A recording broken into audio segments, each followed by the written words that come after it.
শারদামার চরণে সাষ্টাঙ্গ প্রণাম জানাই। ঠাকুরের চরণে, মায়ের চরণে প্রণাম, সমস্ত ভক্তবৃন্দের চরণে প্রণাম। সবার ভিতরে সেই ঠাকুর, সেই মা বিরাজ করছে। শারদা মা অতি দীনভাবে পল্লী বধূ হয়ে জীবনটা কাটালেন। কেউ ধরতে পারেনি যে স্বয়ং বিশ্বজননী রামকৃষ্ণদেবের আশ্রয় শক্তি, যিনি রামকৃষ্ণদেবকে তার সাধনায় লীলায় এগিয়ে দিতে এসছেন। তার বহু উক্তি এবং আচরণ সেটা প্রমাণ করে। রামকৃষ্ণদেবও তার সমস্ত সাধনা, জপ, ধ্যান, পুজো যা তিনি করেছেন জপমালা সহ মায়ের চরণে সমর্পণ করলেন ষোড়শী পূজার উপলক্ষে। এই ফলহারিণীতে তিনি নিজের সমস্ত ফলই অর্পণ করলেন। এই হচ্ছেন শারদা মা, যার প্রতিষ্ঠা জগৎ জুড়ে নির্ধারিত করে গিয়েছিলেন রামকৃষ্ণ স্বয়ং। সাধারণ মানুষ তাকে ধরতেও পারত না। পল্লীগ্রামের বিধবা নানান রকম কড়া অনুশাসনের মধ্যে দিয়ে তাকে চলতে হতো। আর সেই যুগে না ছিল অর্থ, সামর্থ্য বা পারিপার্শ্বিক কোনো সহযোগিতা। নানান রকম বিড়ম্বনা সইতে হয়েছে। জাতপাতের বিচার ছিল, মাকে জরিমানা দিয়ে ঘরে ফিরতে হয়েছে। এই সমস্ত ইতিহাস শুনলে মনে হয় যে মানুষ সামনে থাকলে তাকে ঠিক ধরতে চিনতে পারে না। কাছের লোকরা তো আরই পারে না, কারণ তার আত্মীয় স্বজন, কেউ পিসি, কৈখুর, কেউ কেউ কিছু বলছে। তো মা স্বয়ং প্রকাশ, এটা আমরা যত দিন গেছে বুঝতে পেরেছি তার জীবন লীলায়। তার একটি বাণী নিয়ে গ্রন্থ লেখা যায়, এরকম সব বাণী, কিন্তু অতি সহজ। কোনো শিক্ষা বা আনুষ্ঠানিক শিক্ষা, পড়াশুনো না থাকা সত্ত্বেও ভাষার যে বাঁধুনি, যে সৌম্য ভাব সেখানে ফুটে ওঠে, সেটা অনবদ্য। সাক্ষাৎ সরস্বতী, রামকৃষ্ণদেব বলেছেন ও সাক্ষাৎ শারদা সরস্বতী জ্ঞান দিতে এসছে। কিন্তু নিজের ওই দিকে আমরা যাকে বলি প্রচুর ডিগ্রি, প্রচুর পড়াশোনা, সেটা তার ছিল না। তিনি জ্ঞান দিতে এসেছিলেন। সেই মায়ের জন্মদিন আজকে সারা বিশ্বে তার পূজার বেদিতে স্থান। বহু পরে সেই স্থান হয়েছে, কারণ রামকৃষ্ণ যুগে যদিও বিবেকানন্দ শারদা মায়ের পূজা প্রতিষ্ঠা করে গেলেন, মায়ের আদেশ না নিয়ে চলতেন না, যেমন বিবেকানন্দ, তার অনুসারী সব শিষ্য ভক্ত, কিন্তু বিশেষ প্রচার মার তখন হয়নি। আমরা সে কথার সাক্ষী। কিন্তু ক্রমশ তিনি ফুটে উঠলেন, আর বীরভূম জুড়ে ঠাকুর সত্যানন্দ শারদা মাকে রামকৃষ্ণের সঙ্গে সঙ্গে প্রচার করলেন, যেখানে কেউ নামও জানত না। শারদা মেলা পত্তন করে এবং তার সম্বন্ধে সেন্টেনারিতে মাকে দিয়ে একটা বই লেখালেন, জননী শারদেশ্বরী জীবনীমূলক। তার অপূর্ব ভাষা ভাব পড়লেই চোখে জল রাখা যায় না। সেই সব প্রচার আরম্ভ হলো এবং সেটা কন্টিনিউ করলো, ধীরে ধীরে ছড়িয়ে পড়লো। তারপরেও আরও অনেক আপত্তি, যে শারদা মাকে রামকৃষ্ণের সঙ্গে পাশাপাশি বসানো ঠিক হবে না, সেটাও অনেক মন্দিরে হয় না। কিন্তু আলটিমেটলি দেখা গেল সর্বত্র শারদা রামকৃষ্ণ, সেই সীতারাম রাধাকৃষ্ণের মতো, চৈতন্য বিষ্ণু ক্রিয়ার মতো এক আসনে বসে আছে। এটা হচ্ছে ক্রমশ মানুষ উপলব্ধি করে তাঁর কৃপায়।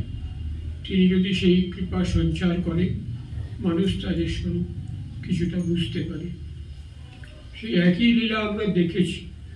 ঠাকুর সত্যানন্দ সেই ঠাকুরের যেন কমপ্লিমেন্টারি রূপ, রামকৃষ্ণদেবও ছিলেন নিরক্ষর বলা যায়, পড়াশুনো ছিল না, কিন্তু কথামৃত 5 খণ্ড জুড়ে যেটুকু ধরে রেখেছেন মাস্টারমশাই, তাতে বোঝা যায় যে রামকৃষ্ণদেব যে কথা বলতেন 2-3টে শব্দের মধ্যে একটা ছোট্ট সেন্টেন্স, সেখানে সমস্ত গভীর তত্ত্ব লুকিয়ে থাকত, ব্যাখ্যা করলে বোঝা যায়।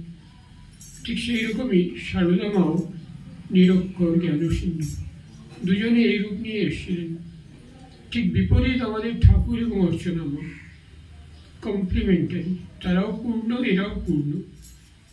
ঠাকুর সত্যানন্দ দেশের আমাদের প্রাচীন বেদ থেকে আরম্ভ করে সমস্ত শাস্ত্র অধিগততা, আর বিশ্বের বিভিন্ন দার্শনিকদের, বৈজ্ঞানিকদের সমস্ত সেই দিন পর্যন্ত আবিষ্কৃত সমস্ত যে লিপিবদ্ধ হয়েছিল, বই এবং ম্যাগাজিনে প্রকাশিত হতো, সব তার অধীত ছিল। এবং আমাদের যে তত্ত্ব চিন্তা, তার সঙ্গে ওরা কতদূর মিলছে বা না মিলছে, কোথায় এসে তারা থেমে গেছে, তাও ঠাকুর ব্যক্ত করতেন। এই গভীর পাণ্ডিত্য ঠাকুরের যেমন ছিল, পরিপূরক রামকৃষ্ণের, অর্চনা মারও ঠিক তাই। বাইরে কোনো জায়গায় স্কুলে পড়েননি, কিন্তু ঠাকুরের চরণে 12 বছর বয়সে এসে তার ভেতরে সেই যে প্রতিভার স্ফুরণ হলো, সাহিত্য, সংস্কৃতি, সঙ্গীত, কবিতা, নাটক, নৃত্যনাট্য, গীতি, আলেখ্য রচনা অজস্র করেছেন। সর্বোপরি রামকৃষ্ণ মঙ্গল কাব্য, একটি মহাকাব্য সৃষ্টি করে গেছেন, যা বহু পণ্ডিত, বহু বিশেষজ্ঞরা বলেছেন এটি একটি অনবদ্য মহাকাব্য। আজ অবধি এরকম মহাকাব্য আমরা দেখিনি, পড়িনি। বড় বড় পণ্ডিত তারা সব এখানে এসে সেই কমেন্ট করেছেন, পড়েছেন যারা, তারাই বলেছেন। তো মায়ের হাত দিয়ে যে সাহিত্য সৃষ্ট হলো, মা যে সমস্ত আলোচনা, কথাবার্তা এবং বাস্তবে যেগুলোকে রূপ দিয়েছেন, সেগুলো তুলনাহীন, এবং তার গভীরতা, উচ্চতা, ব্যাপ্তি সীমাহীন। তার মধ্যে ডুব দিলে বোঝা যায় কোন স্তরের সাহিত্য মা তৈরি করে গেছেন। 4000 গান, 100টা নাটক, নৃত্য, আর এই মঙ্গল কাব্য, যেমন শারদেশ্বরী, বহু গ্রন্থ ছোট ছোট মা লিখে গেছেন। এগুলো আজকে প্রকাশিত হয়েছে মাত্র আমাদের আশ্রমে, কিন্তু প্রচার হয়নি। আছে পড়ার ব্যাপারটা খুব কমেই যাচ্ছে, সব ওই গুগল কিংবা সেটা পড়াতেই সীমিত হয়ে যাচ্ছে ক্রমশ। কিন্তু বইয়ের মর্যাদা, মূল্য তাই আছে, থাকবেও। আমাদের আশ্রমেও কিছু পাবলিকেশন এখানে যা আছে সেগুলো অমূল্য। মানিক যারা লিখেছেন, মায়ের বাবা স্মৃতির তীর্থে, মায়ের যে স্মৃতি, ঠাকুরের সঙ্গে তার জীবনের লীলা স্মৃতি, সেখানে ঠাকুর সত্যানন্দকে প্রকাশ করেছেন ছোটবেলা থেকে। তো মায়ের সেই স্মৃতি সমস্ত ধরে রাখতাম ডায়েরিতে, সামনাসামনি বসে শুনতাম।